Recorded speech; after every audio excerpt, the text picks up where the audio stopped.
Le Seigneur est vivant, mes bien-aimés. Amen. Juste pour dire que on continue à publier le message sur YouTube. Et j'ai des écoles, je suis sûr, mais j'ai pas des écoles de part et d'autre. Il faut que je trouve une autre manière de gérer les réponses. Amen. Le Seigneur est vivant. Dieu nous donne la vraie parole. Alors il faut vraiment en profiter. Seigneur, que ton nom soit béni et soit exalté. Merci encore pour ce message. Nous te rendons grâce. Que cela soit une bénédiction pour nous tous, oh Dieu. Nous te rendons grâce encore une fois pour nous qui sommes ici présents et pour ceux qui vont le suivre ailleurs à travers ce monde, oh Père. Laisse ce message qui est ta parole, une parole bénissante de ta part, qu'elle puisse délivrer, libérer, oh Père, restaurer, oh Dieu, et donner la paix. Nous te rendons grâce, que ton nom soit béni. Au nom de Jésus-Christ, on va s'y prier. Amen. Allons dans Éphésiens 6. Alléluia. Éphésiens 6.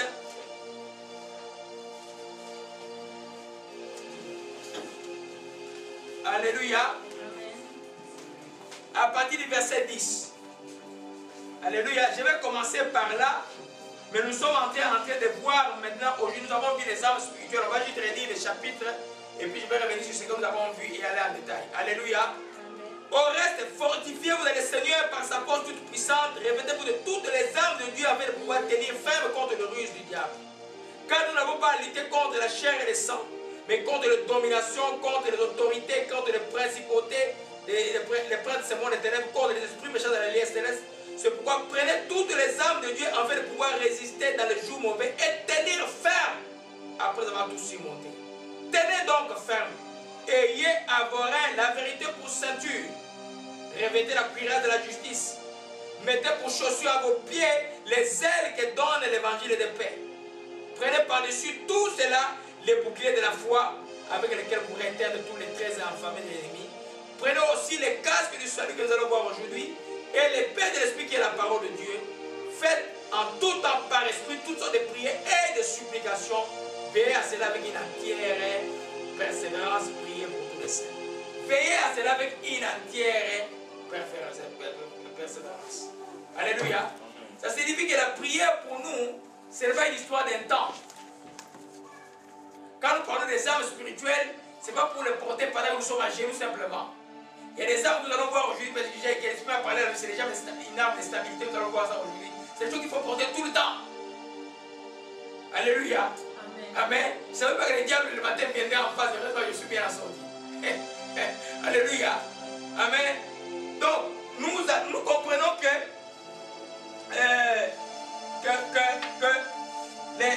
quand la Bible dit au reste fortifiez-vous dans le Seigneur par sa votre puissance, dans la version que notre sœur Annie nous dit tout ça, il dit puisez votre effort dans votre union avec le Seigneur, c'est ça, hein? Puisons, c'est ça? Ah, ok.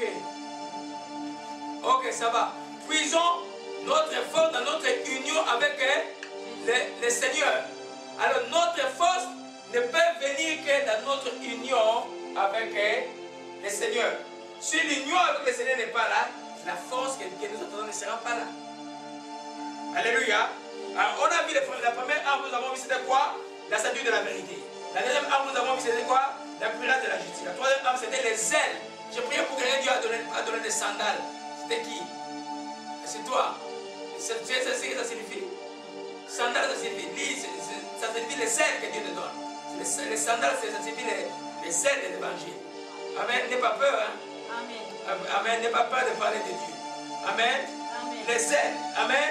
Et puis, nous avons vu la quatrième chose, c'était quoi? La foi. Amen. Et puis, nous avons vu, on a vu la foi. Et nous avons vu le bouclier de la foi, n'est-ce pas? Oui. Amen. Et nous avons terminé le dimanche passé avec l'épée de l'esprit qui est la parole de Dieu. J'étais vraiment en profondeur avec ça. Je ne vais pas revenir sur ça parce que aujourd'hui nous allons voir beaucoup de nouvelles choses que l'esprit m'a donné la nuit. Alléluia. Amen. Alors j'étais étonné que le diable m'attaque le matin. C'est pour me faire partir ces choses. Ça ne va pas partir ces choses. Amen. Ça va être annoncé à travers le monde. Les gens vont l'écouter. Ça va bénir les gens. Alléluia. Amen. Amen. Le Seigneur est vivant. Alléluia. Amen. Amen. Alors, maintenant, nous voyons maintenant les casques du salut. Éphésiens 6, verset 17 dit, prenez aussi les casques du salut et l'épée de l'esprit qui est la parole de Dieu. On a déjà vu l'épée de l'esprit, j'ai dit l'épée de l'esprit, je l'ai annoncé avant parce que ça marchait de pair avec le bouclier de la foi. Alléluia. Maintenant nous voyons les casques du salut. C'est une des choses extrêmement importantes. On dit c'est l'arme, la première arme que Dieu donne à tout chrétien. Alléluia. C'est les casques du salut. Amen. C'est l'identification des enfants de Dieu. Un enfant de Dieu reste enfant de Dieu, que tu sois en haut ou tu sois en bas. Si tu perds cette identité d'être enfant de Dieu, ta vie chrétienne devient une vie malheureuse. Donc tu perds tout. Alléluia. La Bible nous parle de l'enfant prodigue dans Luc chapitre 15. Il était perdu, il est parti par sa rébellion, il a gaspillé l'argent avec les prostituées, il avait tout ce qu'il avait fait du pire qu'un enfant pouvait faire. Il était dans un endroit malheureux et triste. Il a dit, je retournerai chez mon père. Pourquoi il a appelé père? Parce qu'il se reconnaissait fils de ses pères. Amen. Tu dois te reconnaître fils, fille du père. Où que tu sois maintenant, même si tu commences à aller dans les boîtes de danseuses juives. Il y en a qui y vont. Vous comprenez? Tu dois te reconnaître. Parce que si tu perds ça, tu ne sauras pas retourner. Et l'ennemi, c'est que quand tu as fait une bêtise dans la vie, il va te condamner à telle enseigne que tu peux te dire que tu es enfant de Dieu.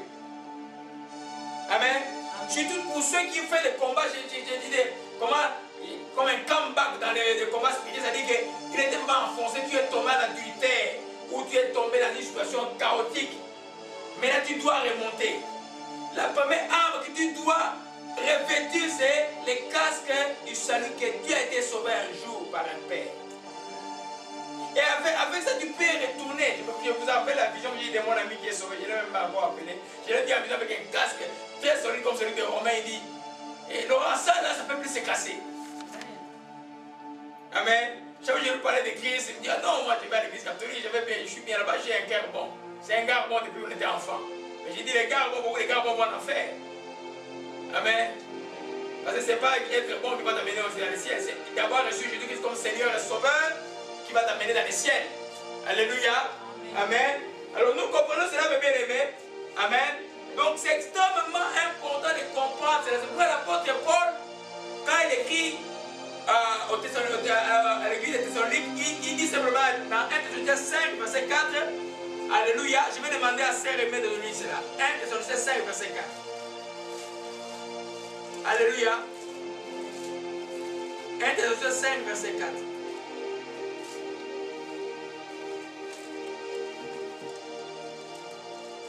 Amen.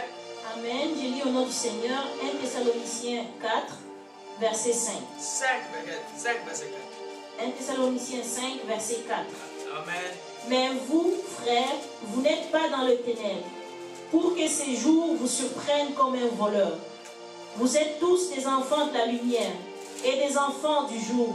Nous ne sommes point de la nuit ni des ténèbres. Oh, je m'excuse ma soeur, c'est verset 9. 1 Thessaloniciens 5, verset 9. Amen.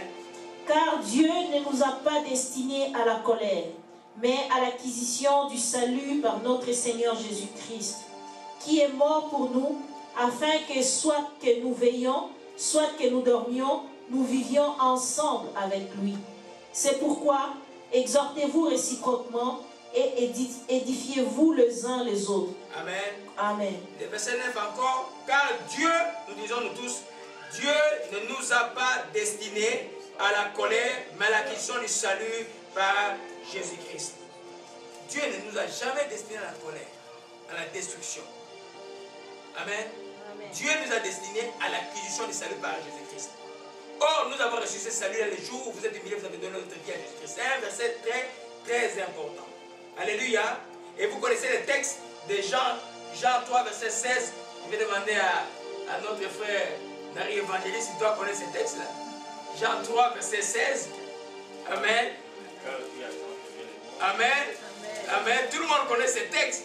Amen. Moi, les textes que tout le monde connaît me font peur parce que les gens croient que ce n'est plus la Bible. Amen.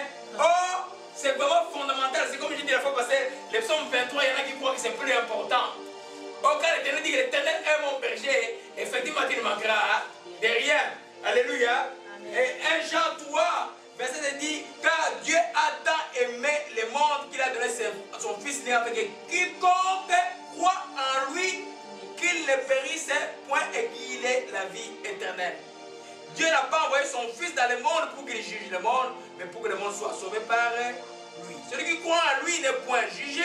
Celui qui ne croit pas en lui est déjà jugé, parce qu'il n'a pas cru au Fils, au nom du Fils unique de Dieu.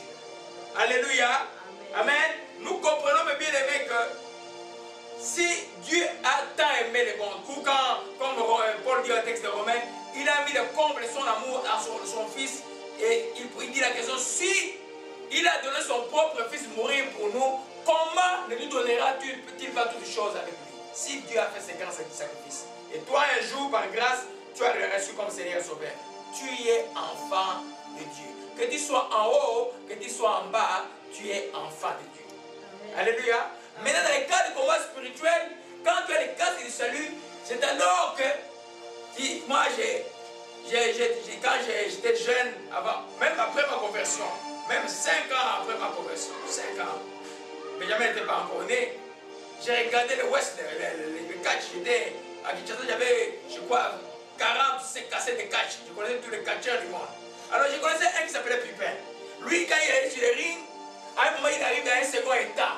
C'est-à-dire, il peut te laisser, tu peux te 3 mètres, 10 mètres plus, tu peux le frapper comme tu veux. Il tombe pas, il te regarde comme ça. Et quand il vient, il te terrasse, il te fait tomber. Amen. J'ai cette image-là dans le combat spirituel quand j'ai mon casque. Quand j'ai mon casque, il salue, l'ennemi peut me frapper partout. Je peux même tomber par terre, je peux être comme Jérémie, dans le trou. Mais je sais que, même comme Job, dont le corps est parti partout, détruit, je sais que mon casque, ça me fera dire tellement que mon Rédempteur est vivant. Alléluia. Amen. Quand tu sais ça, que ton Rédempteur est vivant, que tu appartiens à Jésus-Christ de Nazareth, les gens peuvent t'entourer. L'ennemi peut faire plusieurs superficies. Toi, tu vas revenir. Amen. Tu vas gagner le combat. Amen. Parce qu'il est écrit que ceux qui ont cru en lui ne sont plus jugés. Amen. Amen. Pour qu'ils ne périssent point. Qu'ils ne périssent point. Amen. Donc il n'y a pas de destruction pour toi. Amen. Alors tu ne regardes pas les choses temporaires, tu ne regardes pas la souffrance temporaire. Tu dis, moi, mon esprit a été sauvé, j'appartiens à Jésus-Christ de Nazareth et je ne me laisserai pas abattre. Alléluia. Amen. Je vais me mettre debout.